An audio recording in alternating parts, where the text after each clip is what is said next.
حضرت عبداللہ ابن عمر رضی اللہ تعالیٰ عنہ سیدنا عمر فاروق اعظم کے شہزادے ہیں۔ ان کی ہمشیرہ بہن سیدنا حفصہ رضی اللہ تعالیٰ عنہ حضور اقدس صلی اللہ علیہ وسلم کی جوزہ محترمہ ہیں۔ ایک دن حضرت عبداللہ ابن عمر رضی اللہ تعالیٰ عنہ اپنی ہمشیرہ یعنی بہن سیدنا حفصہ رضی اللہ تعالیٰ عنہ سے کہنے لگے کہ نبی کریم صلی اللہ علیہ وسلم جب گھر میں آئیں، اگر حضور غم امت میں پریشان نہ ہو، طبیعت کو حشاش مشاش دیکھو تو ذرا پوچھنا تو صحیح حضور کا میرے بارے میں کیا خیال ہے، کہ کریم کی بارگاہ میں میرا کیا مقام ہے، میرے بارے میں حضور کیا فرماتے ہیں۔ اب بہن کو کام بتائے اور بتائے بھی بھائی، اور پھر بہن وہ کام نہ کرے، یہ تو ہو ہی نہیں سکتا۔ حضرت عمر فاروق رضی اللہ تعالیٰ عنہ کی شہزادی ام مومنین فرماتی ہیں کہ میں تو بس منتظر تھی۔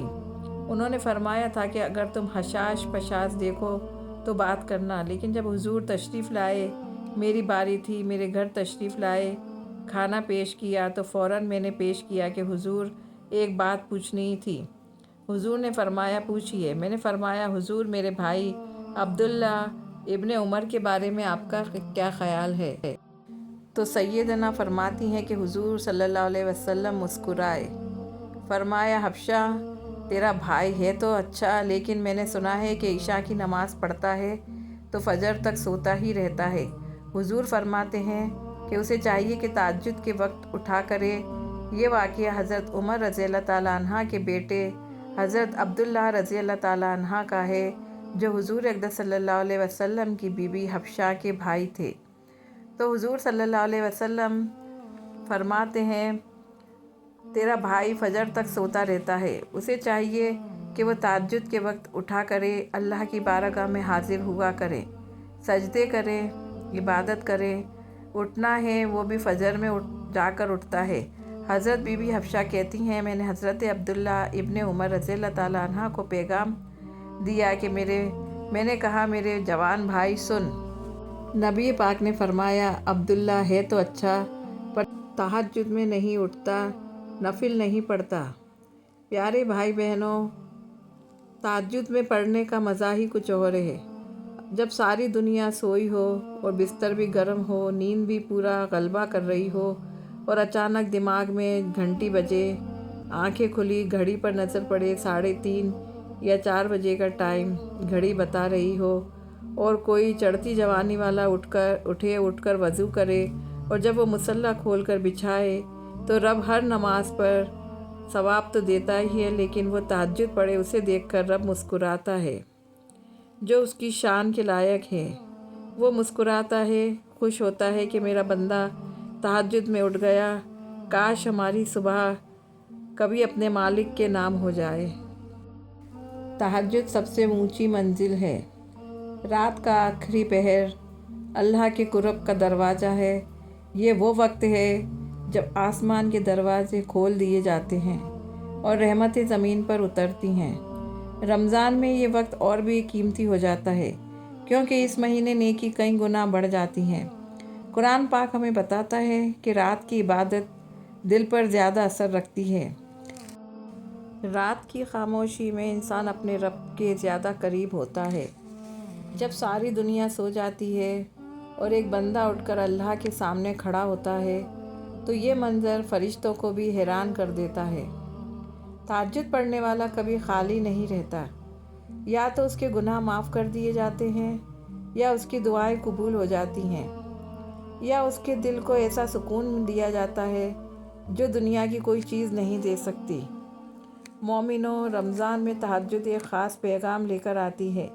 یہ پیغام ہے واپسی کا، اللہ کی طرف لوٹ آنے کا، اپنے گناہوں کو چھوڑ دینے کا اور ایک نئی زندگی شروع کرنے کا۔ جب بندہ تہجد میں روتا ہے تو اس کے آنسو زمین پر نہیں گرتے، سیدھا عرش تک پہنچتے ہیں۔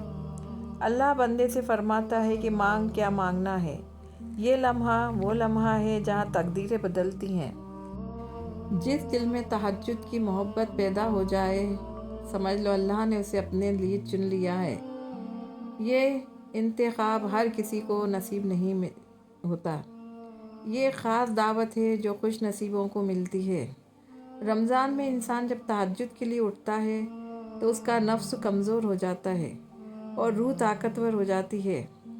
ہمارا نفس ہی ہمارا سب سے بڑا دشمن ہے۔ رمضان میں شیطان کمزور ہوتا ہے لیکن نفس ابھی بھی زندہ رہتا ہے، اور نفس کو سب سے زیادہ خوشی غرور سے ملتی ہے، جو بندوں کے دل میں سرگوشی کرتا ہے کہ تم دوسروں سے بہتر ہو۔ یہی خیال عبادت کو زہرآلود کر دیتا ہے۔ سچا تہجد گزار خود کو سب سے زیادہ محتاج سمجھتا ہے۔ وہ جتنی عبادت کرتا ہے اتنی ہی زیادہ جھک جاتا ہے، کیونکہ اسے اللہ کی عظمت کا احساس ہو جاتا ہے۔ جب انسان کو اپنی کمزوری نظر آتی ہے تو وہ اللہ کے قریب ہو جاتا ہے۔ تہجد کا ہر سجدہ بندے کو یاد دلاتا ہے کہ طاقت صرف اللہ کے پاس ہے اور ہم سب اس کے محتاج ہیں۔ قرآن ہمیں عاجزی کا سبق دیتا ہے۔ اللہ عاجزی بندوں کو پسند کرتا ہے جو زمین پر نرمی سے چلتے ہیں اور دل میں تکبر نہیں رکھتے ہیں۔ یہی لوگ اللہ کے خاص بن جاتے ہیں۔ یعنی تکبر کرنا اللہ کو بالکل بھی پسند نہیں ہے، اس لیے انسان کو تکبر کبھی بھی نہیں کرنا چاہیے۔ رمضان میں تہجد پڑھتے وقت اگر دل میں عاجزی پیدا ہو جائے تو عبادت نور بن جاتی ہے۔ یہ نور انسان کے کردار میں ظاہر ہوتا ہے اور اس کی زندگی سدھارنے لگتی ہے۔ رات کے اس خاموش لمحے میں دل اللہ کے قرب کو محسوس کرتا ہے۔ یہ دل اور روح کو تازہ کرتا ہے۔ حضور صلی اللہ علیہ وسلم فرماتے ہیں، جو تہجد ادا کرتا ہے دن میں اللہ اس کے چہرے کو منور کر دیتا ہے۔ ایک صحابی رسول اللہ صلی اللہ علیہ وسلم کی بارگاہ میں پیش ہوتے ہیں اور کہتے ہیں، یا رسول اللہ، میں نے فلاں انسان کے گھر کو رات کو دیکھا کہ نور کی لکیر جو ہے نا آسمان تک جا رہی ہے، سرکار یہ کیا معاملہ ہے؟ آقا کریم صلی اللہ علیہ وسلم نے فرمایا، جو شخص نماز تہجد ادا کرتا ہے اس کا گھر نور سے ایسا چمکتا ہے جیسے تم زمین پر تاروں کو چمکتے ہوئے دیکھا کرتے ہو، ویسے فرشتے اس گھر کو آسمان سے چمکتا ہوا دیکھا کرتے ہیں۔ یہ نماز تہجد ہے۔ یہ بڑی فضیلت والی نماز ہے۔ نماز تہجد اس لیے تہجد ضرور پڑھا کریں۔ ایک قصہ سنیے۔ حضرت ابو الحسن رحمۃ اللہ علیہ حضرت معاذ ابن جبل رضی اللہ تعالیٰ عنہ کے پاس بیٹھا کرتے تھے۔ حضرت معاذ حضور اقدس صلی اللہ علیہ وسلم کے صحابہ تھے۔ آپ فرماتے ہیں کہ میں صحابہ کے پاس بیٹھا تو جو پیار بڑھا تو پھر میرا مصلی سے بھی پیار بڑھ گیا۔ فرماتے ہیں صحابہ رسول سے محبت ہوئی تو ذکر سے بھی محبت ہو گئی، پھر درود شریف سے بھی محبت ہو گئی، پھر اللہ نے مسجد کا پیار بھی بڑھا دیا۔ آپ فرماتے ہیں کہ ہر وقت طبیعت چاہتی تھی کہ میں اللہ اللہ کرتا رہوں، میں تھوڑا لوگوں سے کم ملوں اور 4 نفل پڑھ لوں، میں تھوڑا اور لوگوں سے بچوں تو تھوڑا تسبیح پڑھ لوں، کچھ 400-500 بار استغفاری پڑھ لوں، الحمدللہ پڑھ لوں، اللہ اکبر لا حول ولا قوت الا باللہ پڑھ لوں۔ فرماتے تھے کہ گھر میں 6-7 بچے تھے اور غریبی تھی، غربت تھی، کام نہیں ملتا تھا۔ میں کام چور نہیں تھا لیکن کام ڈھونڈتا تھا، لیکن کام نہیں ملتا تھا۔ فرماتے ہیں کہ ایک دن میں نے اپنی اہلیہ سے کہا کہ میں کام ڈھونڈنے جا رہا ہوں، تو بیوی غربت سے بڑی پریشان تھی، غریبی سے بہت تنگ آ چکی تھی، تو میری بیوی بڑی فرما بردار تھی۔ اس دن غربت سے تنگ آ کر کہنے لگیں، اگر آج کچھ لے کے نہیں آئے تو میں کے چلی جاؤں گی۔ فرماتے ہیں کہ میں بڑا پریشان، میں نے بہت کام ڈھونڈا، کام نہیں ملا۔ میرے دل میں خیال آیا، چلو کام نہیں ملا تو کیا ہوا، چلو اللہ اللہ کریں، چلو رب کریم کی عبادت ہی کرتے ہیں۔ فرماتے ہیں کہ میں نے نہر کے پانی سے وضو کیا، شدید دھوپ تھی، ریت تھی اور ریت تپ رہی تھی۔